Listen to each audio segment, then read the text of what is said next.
Mari kita belajar tentang karya Roh Kudus di dalam gerejanya Klik. Kita semua tahu bahwa gereja itu bukan sekedar organisasi, melainkan sebuah organisme yang hidup. Yang setuju katakan amin. Makanya gereja itu disebut sebagai the body of Christ, tubuh Kristus. Karena ada kehidupan di sana. Dan yang memberikan kehidupan adalah Roh Kudus itu sendiri. Roh Kudus yang membuat gereja hidup dan bertumbuh serta berkembang sampai hari ini, bahkan sampai selama-lamanya. Amin. Dan sejak Roh Kudus diutus sebagai penolong, maka dia terus bekerja dan berkarya di dalam dan melalui gereja Tuhan. Dan kalau kita bicara gereja, itu bukan hanya bangunan ini, melainkan Anda dan saya, pribadi lepas pribadi, adalah gereja Tuhan. Karena itu mari kita belajar tentang karya Roh Kudus dalam gereja Tuhan. Haleluya! Anda harus semangat dong terima firman Tuhan, seperti Bu Neti di sini kan. Wow! Haleluya! Amin! Gitu. Biar saya juga makin semangat khotbahnya.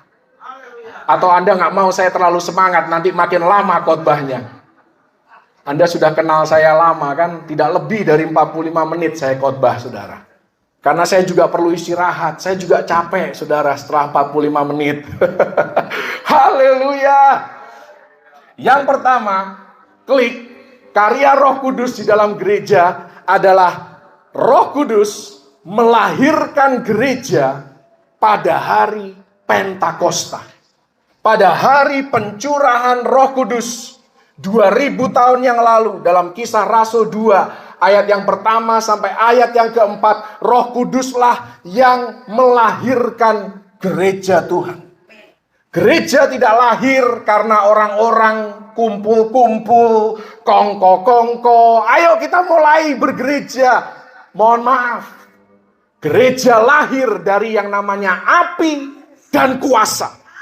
Fire and power. Haleluya.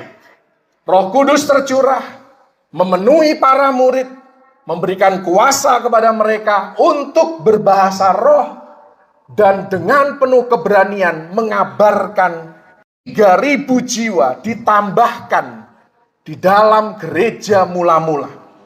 Kalau Anda bandingkan, ada satu peristiwa kita kenal dengan hari pencurahan juga, tapi bukan pencurahan Roh Kudus. Terjadi 4.000 tahun yang lalu atau 2.000 tahun sebelum 2.000 tahun yang lalu. Bingung nggak? 2.000 tahun sebelum 2.000 tahun yang lalu. Itu artinya 4.000 tahun yang lalu. Terjadi peristiwa yang serupa. Keluaran pasal yang ke-32. Ketika bangsa Israel bersiap-siap untuk berjumpa dengan Tuhan yang mereka sembah. Tetapi mereka ketakutan. Mereka bukan maju, malah mereka mundur. Mereka bukan menjaga supaya hidup mereka benar, membersihkan diri, tetapi justru mereka menajiskan hidup mereka dengan membangun patung anak lembu emas. Yang terjadi pada waktu itu bukan pencurahan Roh Kudus, melainkan pencurahan penghakiman. Dan angkanya sama, 3.000 jiwa mati binasa pada waktu itu. Sangat berbeda dan sangat kontras dengan kejadian pencurahan Roh Kudus di Kisah Para Rasul, di mana 3.000 jiwa bukan binasa, bukan dihakimi, tetapi sekalipun mereka orang-orang berdosa, mereka diselamatkan oleh darah Yesus. Haleluya. Karena itu ini satu pelajaran bagi Anda dan saya. Gereja lahir bukan untuk membunuh. Gereja lahir bukan untuk menghakimi. Gereja lahir untuk memberitakan kabar baik, Injil keselamatan, supaya jiwa-jiwa ditambahkan di dalam kerajaan surga. Haleluya. Jadi sebagai gereja Tuhan, kita harusnya dipenuhi dengan belas kasihan. Sehingga kita tidak mudah menilai orang lain. Kita tidak mudah membanding-bandingkan diri dengan orang lain. Merasa kita yang paling benar, kita yang paling hebat. Kemarin saya mendengar satu cuplikan khotbah. Terlepas cuplikan khotbah itu benar atau tidak, karena apa yang kita dengar di medsos itu terkadang tidak akurat. Tapi begitu saya mendengar cuplikan khotbah seorang pendeta besar ini, saya terkejut. Selama ini saya mengagumi beliau. Tetapi pernyataan beliau membuat respek saya agak turun. Sebagai gereja besar biasalah. Mereka selalu dituduh, kamu ini suka mencuri dombanya orang. Kamu ini suka ngambil jemaat gereja lain. Mungkin karena dia sakit hati. Saya mengerti juga sih konteksnya kenapa dia sampai ngomong seperti itu. Mungkin sudah terlalu sering dia dituduh. Akhirnya dia sakit hati. Dia ngomong apa, saudara? Dia ini di khotbah loh. Di depan, kalau memang benar dia khotbah di depan jemaatnya, itu jemaatnya ratusan, mungkin ribuan, saya nggak tahu. Kalau ditambah online. Ini gereja besar, saudara. Saya nggak perlu ngomong, nanti mungkin akan lewat di halaman Anda bisa juga. Tiba-tiba dia ngomong begini, bukan saya yang curi domba, tetapi jemaat Anda yang curi rumput di tempat saya, katanya. Wow. Karena rumput di tempat saya jauh berkualitas, lebih berkualitas dari gereja Anda. Makanya Anda harus bisa menjaga jemaat, supaya jemaat Anda tidak mencuri rumput di tempat saya. Wow, hebat kali. Agak lupa dia siapa yang mengangkat dia. Saya mengerti, sekali lagi saya mengerti, saya berbelas kasihan karena mungkin dia sudah sakit hati. Bertahun-tahun dituduh oleh berbagai gereja. Karena memang gerejanya luar biasa. Besar sekali. Kalau dia kebaktian itu bikin macet jalanan. Saudara. Nggak usah ditambah-tambahin, nanti Anda tahu lagi. Ini gereja ini pasti kan. Intinya dia ngomong begini. Rumput di tempat kami sangat berkualitas. Lebih berkualitas daripada rumput di tempat Anda, makanya domba Anda nyebrang ke sini. Karena rumput di tempat kami jauh lebih benar dibandingkan di tempat lain. Kami ngajar pengajaran yang benar. Ya seolah-olah semua gereja yang lain salah, cuman dia yang benar. Mohon maaf. Kasihan deh lo. Makanya saya bilang, yang tadinya saya respectful sama pendeta ini, agak turun respect saya. Mudah-mudahan itu cuplikan salah. Ya diedit pakai AI yang mengedit nggak benar. Mudah-mudahan seperti itu. Tapi ingat saudara, kita ada sebagaimana kita ada. Itu karena ada kuasa Roh Kudus. Yang membuat kita hidup, kita bisa bertumbuh, kita bisa eksis sampai hari ini. Bukan karena kuat dan gagah kita.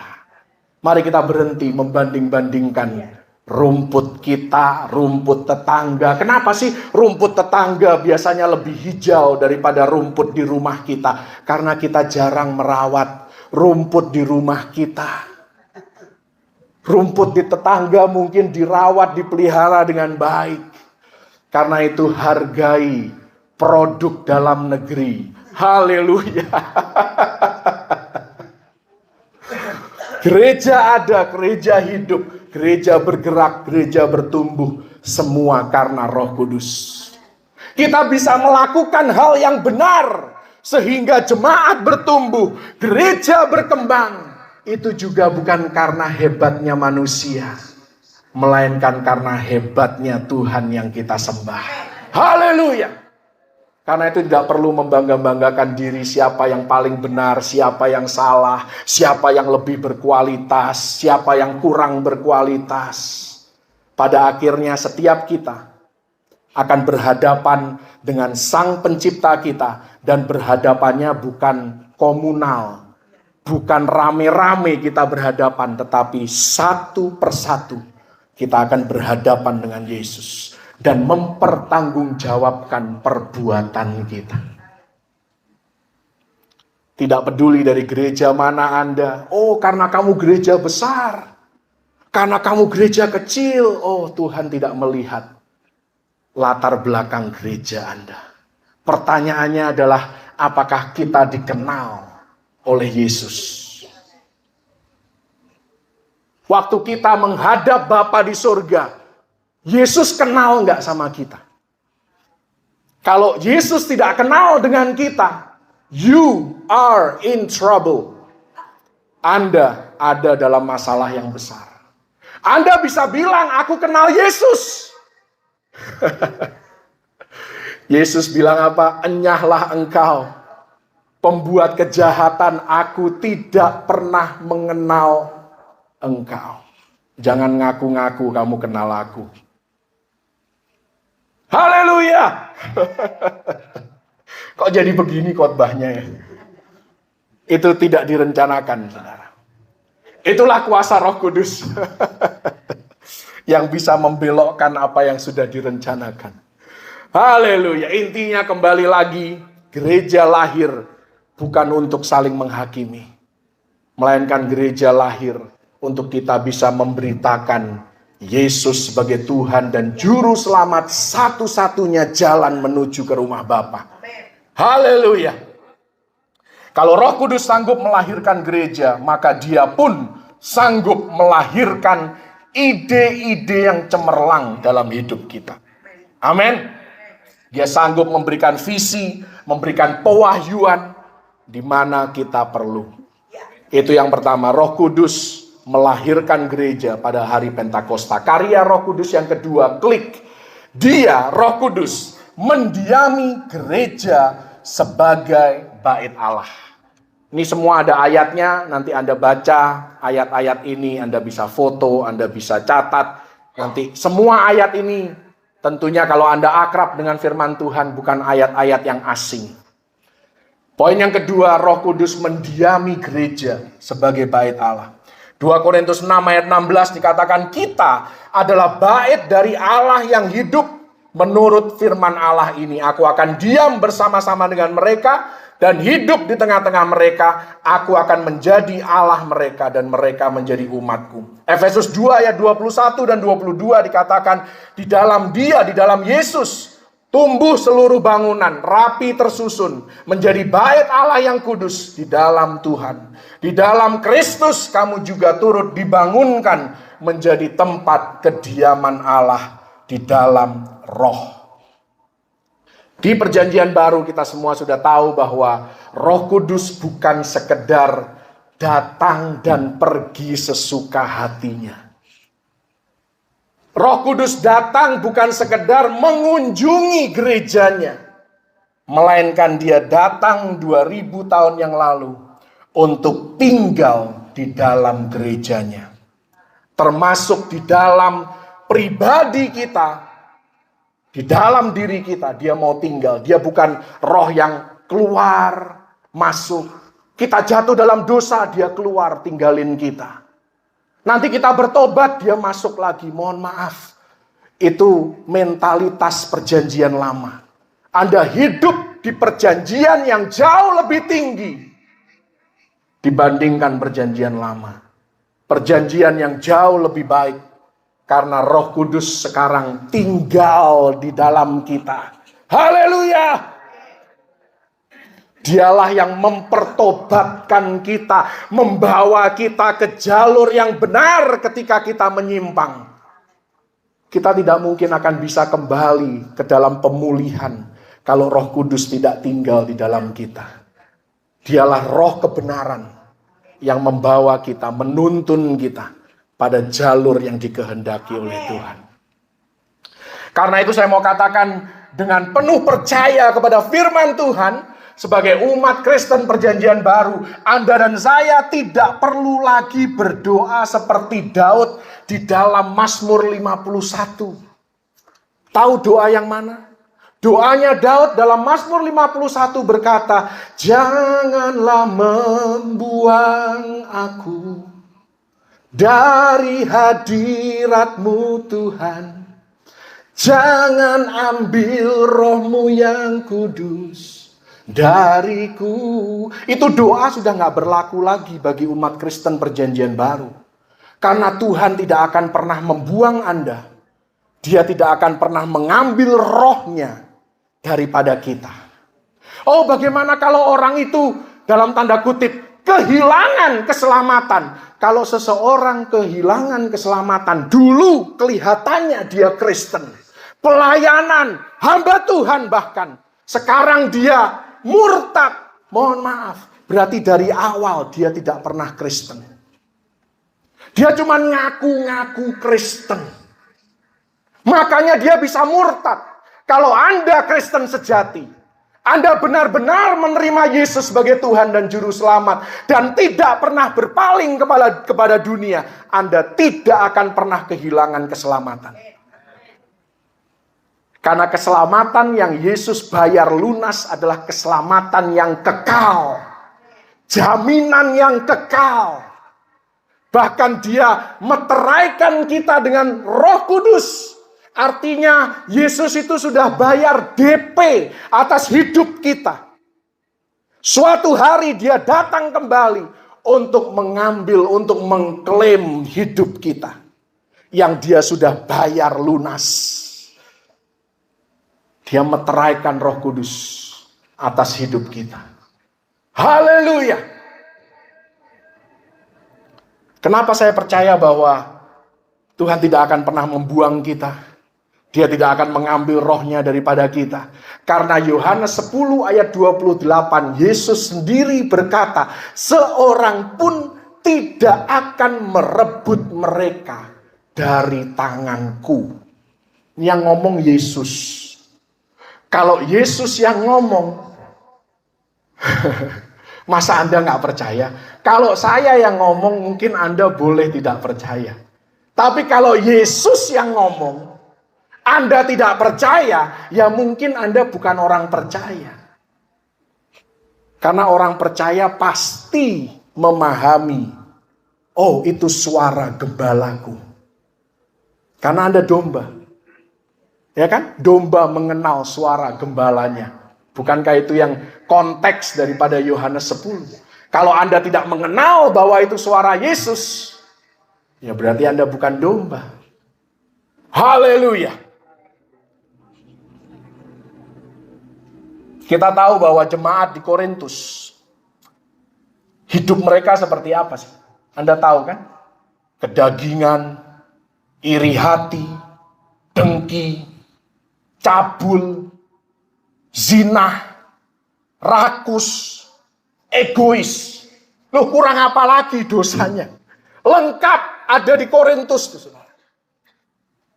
Kalau pelayanan jemaat di Korintus itu, oh hebat sekali. Karunia roh semuanya ada di jemaat Korintus. Anda mau ngomong apa? Karunia bernubuat ada.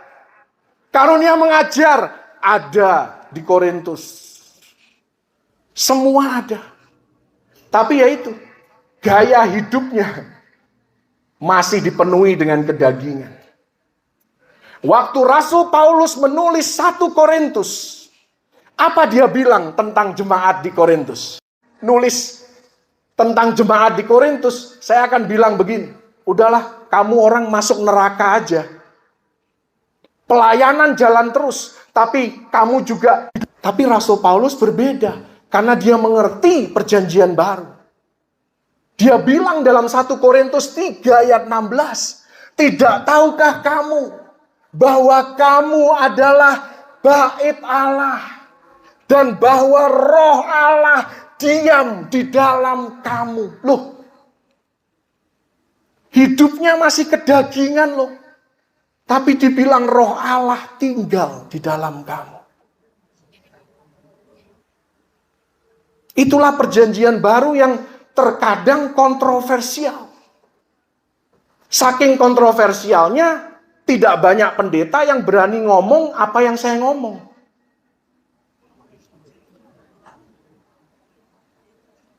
Bagaimana Anda bisa berubah dari sifat yang buruk menjadi sifat yang baik kalau Roh Kudus tidak membantu Anda? Anda tidak bisa berubah sendiri. Yang menyebabkan seseorang yang kita tahu dulunya bobrok, bejat, tiba-tiba sekarang dedikasinya kepada Tuhan luar biasa. Apa yang merubah? Roh Kudus yang merubah. Bayangkan kalau Roh Kudus itu diambil sama Tuhan dari hidup kita. Mohon maaf, hati Anda akan tetap jahat selama-lamanya. Tapi kenyataan bahwa Roh Kudus tetap tinggal di dalam diri kita sekalipun kita belum sempurna, itulah yang memberikan harapan bahwa suatu hari kita bisa berubah menjadi lebih baik. Itulah karya Roh Kudus dan kita patut bersyukur bahwa Roh Kudus tidak keluar, masuk lagi, keluar, masuk lagi. Tapi dia tinggal diam di dalam kita. Ketika kita jatuh dalam dosa, Roh Kudus hanya bisa berduka. Dia tidak meninggalkan kita, tetapi dia berduka. Makanya di Efesus dikatakan jangan mendukakan Roh Kudus. Dia nggak seperti manusia kalau lagi baper, tersinggung pergi. Itu manusia. Roh Kudus tidak baperan, saudara. Mohon maaf. Dia lemah lembut. Dia manis. Itu benar. Tapi dia juga bisa datang sebagai angin badai yang menerpa. Dia bisa datang sebagai lidah-lidah api. Seperti yang terjadi 2000 tahun yang lalu. Yang menunjukkan kuasanya bahwa dia kuat. Dia gagah. Bukan sosok yang mudah tersinggung, saudara. Dan Anda patut bersyukur mudah tersinggung. Tetangga Anda yang mudah tersinggung. Bukan Roh Kudus. Saking tersinggungnya dia. Bisa saja dia mengancam Anda. Jangan sampai Tuhan tinggalkan kamu. Itu kan perkataan manusia yang baper, itu saudara. Bayangkan Roh Kudus bilang, gue tinggalin lo ya, gue tinggalin lo ya. Nggak lucu saudara, kadang-kadang kita samakan keilahian Roh Kudus dengan perasaan kita. Aduh, jauh banget, jauh banget. Makanya minta Roh Kudus penuhi kehidupan kita, seluruh keberadaan kita dipengaruhi oleh Roh Kudus sehingga kita tidak baperan. Haleluya. Kasih tahu dulu kanan kiri, jangan suka baperan. Haleluya. Bukan berarti Rasul Paulus ketika berkata bahwa tidak tahukah engkau bahwa tubuhmu adalah bait Allah, bahwa roh Allah tinggal di dalam kamu. Bukan berarti Rasul Paulus memaklumi dosa. Bukan. Rasul Paulus tetap menegur keras jemaat di Korintus. Tetapi Rasul Paulus juga tahu bahwa hanya karena seseorang masih punya kelemahan dan kekurangan bukan berarti dia bukan orang Kristen, dia bukan orang percaya. Tidak demikian. Banyak orang percaya yang memang belum dewasa sehingga dia egois, ya kan? Dia masih suka menunjukkan kelemahan dan kekurangannya. Tapi sekali lagi kita tidak bisa terlalu cepat menghakimi orang yang demikian bahwa udahlah lu ke neraka aja. Siapa kita mengirim orang ke neraka? Yesus mau dan menghendaki semua orang diselamatkan, benar? Kok Anda loh mau-maunya dan gampang sekali ngirim orang ke neraka?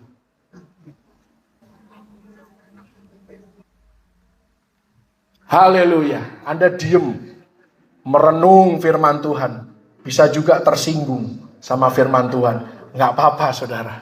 Itu manusiawi. Ya, kita semua sedang dimurnikan oleh firman. Haleluya. Hari-hari ini banyak orang Kristen lagi baper. Anda tahu kenapa? Karena ada seorang ustadz yang baru saja meninggal. Banyak banget yang baper. Syukurin lu meninggal. Makan tuh omongan. Justru sekarang saya mau nanya. Anda Kristen bukan? Karena kalau orang Kristen, Anda akan berbelas kasihan kepada dia. Dia yang dulunya begitu, wow, kepala sekolah loh. Sekolah teologi di Papua. Tapi bisa menyimpang begitu jauh. Kita harus kasihan sama dia. Bukan nyukurin. Aduh. Kalau Anda masih tergolong dalam orang yang nyukurin peristiwa itu, Anda perlu dipenuhi Roh Kudus lebih lagi.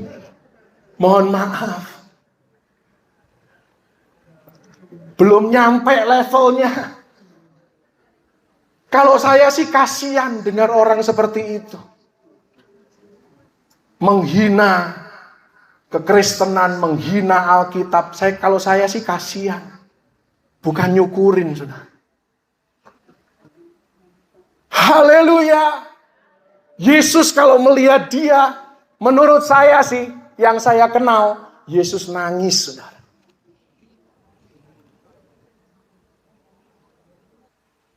Kok kita nyukurin loh? Aduh, keterlaluan kita ini kadang-kadang memang.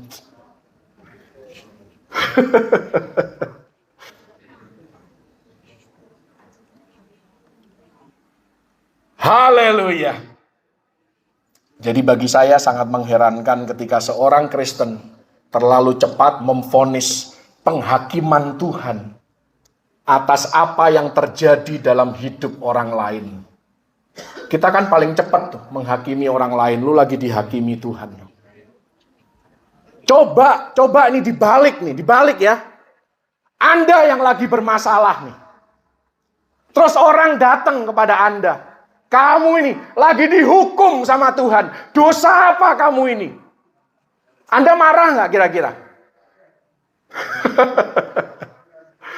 Kita ini gampang sekali menghakimi apa yang terjadi pada orang lain. Kita vonis, kita ketok palu, padahal bukan kita hakimnya. Begitu kita ngalamin sendiri, kita maunya dibelas kasihani oleh orang. Perlakukan orang lain, kata Yesus, seperti engkau mau diperlakukan. Kalau Anda tidak mau dihakimi orang, ya jangan menghakimi orang dong. Gampang kan? Gampang ngomongnya, susah dilakukan. Makanya perlu Roh Kudus. Haleluya. Lama banget nih, ada 9 poin, baru poin kedua aja udah setengah jam. Haleluya. Beneran harus dilanjut nanti waktu yang akan datang. Tenang, tetap maksimal 45 menit. Ya, sudah setengah jam, tinggal 15 menit lagi. Habis itu kita potong kuenya. Haleluya. Klik. Kliknya 2 kali. Klik lagi. Yang ketiga, Roh Kudus memampukan gereja menjadi jemaat Allah dan menghasilkan buah-buah roh. Gereja karismatik paling suka kalau bicara karunia roh. Melayani. Wah, pakai talenta. Wah, itu dahsyat. Semua rebutan, kepengen cari panggung. Tapi bicara buah roh, tunggu dulu. Ini bagian yang gak enak nih. Karena buah roh berbicara tentang karakter kita. Tidak cukup seorang Kristen hidup dengan karisma. Tetapi harus diimbangi dengan karakter. Haleluya. Tanda orang percaya yang dipimpin oleh Roh Kudus bukan hanya dia memanifestasikan karunia roh, melainkan juga menunjukkan buah roh yang nyata. Dan buah roh terbentuk dari kehidupan yang berserah kepada Tuhan. Kalau Anda terus melawan Tuhan, Anda mau-maunya Anda sendiri, suka-sukanya Anda sendiri, susah kita mau dibentuk. Tapi kalau kita berserah, kita nempel saja sama Tuhan, yang adalah pokok anggur. Kalau Anda lihat pohon, tidak ada buah yang harus berjuang keras untuk muncul. Nggak ada. Selama rantingnya nempel ke pokok, maka pasti muncul buah. Jadi dalam Anda menghasilkan buah-buah roh, kehidupan Anda serahkan saja sama Roh Kudus. Nempel saja sama Tuhan. Dekat dengan firman Tuhan. Maka otomatis buah itu akan keluar dan nampak semakin nyata dalam kehidupan kita. Dan kalau Anda mau berdampak positif dalam hidup ini, tidak ada cara lain selain Anda mematangkan buah-buah roh di dalam kehidupan Anda. Karena buah-buah roh lah yang akan menarik orang kepada Anda untuk merasakan dampak positif dari kehidupan Anda. Dan ini yang pernah saya katakan, dari mana Anda tahu buah itu asli atau buah itu buah plastik adalah ketika Anda digigit orang. Ketika buah itu digigit, ketika Anda disakiti, dirugikan, kena marah padahal bukan salah Anda. Disitulah akan terlihat buah Anda itu buah palsu atau buah beneran. Kalau buah beneran pun buahnya masam atau manis. Itu tergantung penyerahan kita kepada Tuhan. Haleluya. Saya ragu-ragu mau lanjut, mau berhenti. Lanjut, berhenti gitu kan. Lanjut saya lihat dulu catatan saya. Kalau panjang mendingan saya berhenti. Nanti kelewat 45 menit, saudara. Lanjut dulu. Klik. Klik satu lagi. Oh oke. Hanya 1 poin rupanya. Puji Tuhan. Yang keempat, Roh Kudus memelihara gereja dengan menyediakan baginya orang-orang yang cakap dan yang dibutuhkan untuk membimbing dan membesarkan atau memelihara gereja itu. Kisah Rasul 20 ayat 28, karena itu jagalah dirimu dan jagalah seluruh kawanan, karena kamulah yang ditetapkan Roh Kudus menjadi penilik untuk menggembalakan jemaat Allah yang diperolehnya dengan darah anaknya sendiri. Efesus 4 ayat 11, ialah yang memberikan baik rasul-rasul maupun nabi-nabi, baik pemberita-pemberita Injil maupun gembala-gembala dan pengajar-pengajar. Di sini pengajarannya bagi Anda dan saya adalah talenta atau karunia yang Tuhan berikan dalam hidup kita. Bukan untuk menyombongkan diri, bukan untuk disimpan sendiri, melainkan hal itu berguna untuk memperlengkapi komunitas dan gereja di mana Tuhan tempatkan Anda. Karena itu setiap pilihan, setiap keputusan Anda, apakah Anda akan memakai talenta itu, apakah Anda akan mengasah karunia itu, keputusan atau pilihan Anda atas itu berdampak baik atau buruk pada sekitar kehidupan kita. Karena setiap kita punya peran. Dan harapannya semua berkontribusi dengan baik demi kemajuan bersama. Amin. Haleluya. Itu yang menurut saya harus digalakkan di gereja lokal kita. peran masing-masing pribadi lepas pribadi.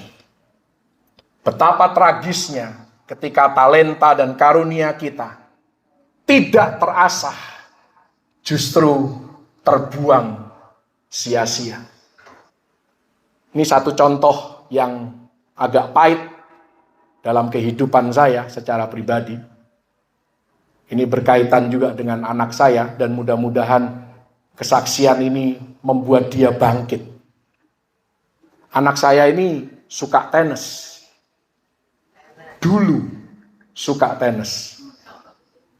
Sekarang beda lagi. Hobinya sudah berbeda. Sehingga tenis bukan lagi nomor 1 dalam hidupnya. Ya nggak apa-apa sih, itu namanya fase kehidupan. Namanya juga masih masa pertumbuhan. Dia punya 2 raket tenis. Yang satu itu saya belikan, terpaksa saya beli. Kenapa? Karena saya kalah taruhan sama dia. Pendeta taruhan juga rupanya ya. Saya bilang sama dia, Candace, kalau kamu menang pertandingan, 1 kali aja menang, Daddy belikan raket.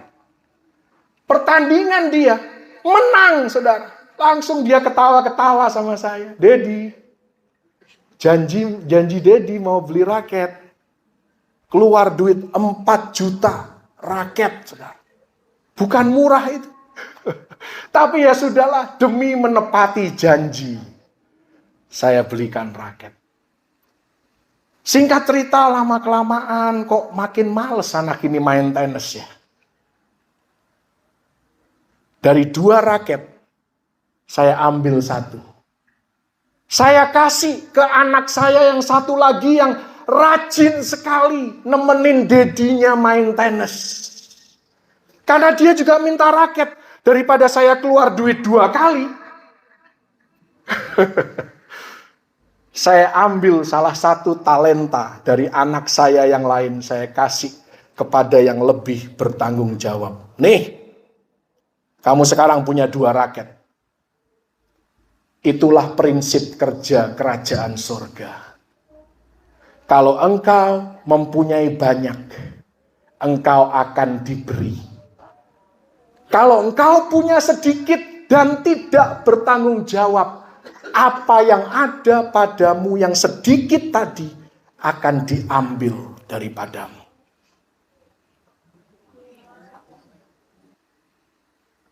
Jadi kalau Anda punya banyak talenta, banyak karunia, Anda nggak pakai nih. Jangan heran kesempatan Anda makin lama makin berkurang. Dan Anda hanya bisa melihat orang lain diangkat oleh Tuhan. Yang punya karunia yang mirip dengan Anda. Talenta yang sama dengan Anda. Karena itu cara kerja kerajaan Allah. Ada ayatnya. Nanti Anda baca. Matius 25 ayat 29. Setiap orang yang mempunyai, kepadanya akan diberi. Sehingga ia berkelimpahan. Tetapi siapa yang tidak mempunyai, apapun juga yang ada padanya, yang sedikit tadi, akan diambil daripadanya. Tapi jangan bilang ini ayat keselamatan ya. Ini bukan ayat keselamatan. Ini ayat tentang talenta.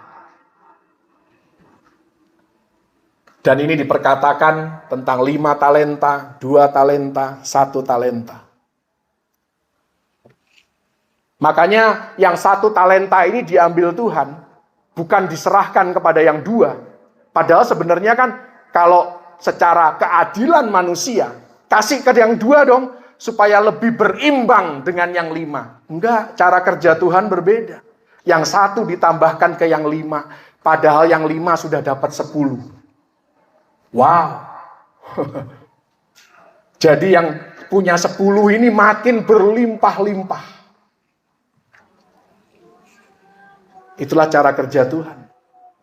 Dia bekerja berdasarkan Lukas 16 ayat 10 berkata di sana, barang siapa setia dalam perkara kecil, kalau Anda diberikan tanggung jawab yang kecil saja, jangan harap Anda bisa bertanggung jawab ketika tanggung jawab itu menjadi besar. Anda tahu kenapa Daud bisa bertemu dengan Goliat? Kenapa dia pada akhirnya bisa populer, bisa tenar, diangkat oleh Tuhan, tiba-tiba punya kesempatan untuk melawan Goliat? Anda tahu kisahnya?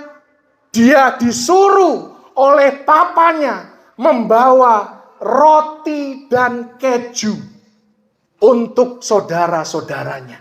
Pekerjaan yang sangat sepele, tapi dia lakukan dengan penuh kasih, dia lakukan dengan penuh tanggung jawab. Maka Tuhan angkat dia, Tuhan berikan kesempatan pada dia untuk mendapatkan panggung yang terhormat.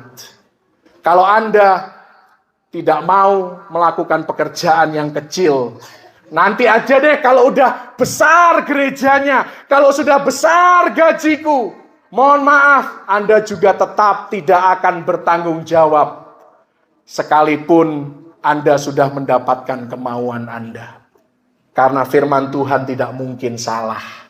Kalau Anda bertanggung jawab dengan perkara kecil, Anda juga akan bertanggung jawab dengan perkara besar. Tapi kalau perkara kecil Anda sudah remehkan, Anda abaikan, Anda tidak pedulikan, ngirim roti sama keju, suruh pembantu aja lah. Kalau Daud ngomong seperti itu. Pada waktu itu kan ada itu hamba di rumah, ada abdi. Ya kan? Sudah suruh dia aja. Dia tidak akan pernah tenar. Dia tidak akan pernah populer. Dia tidak akan pernah naik daun seperti yang dikisahkan di dalam 1 Samuel. Haleluya! Biar makin nangis kencang. Haleluya!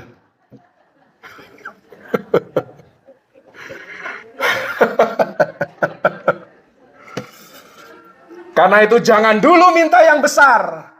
Kalau yang kecil saja kita tidak rawat dengan baik. Haleluya. Tuhan Yesus memberkati. Selamat hari pencurahan Roh Kudus.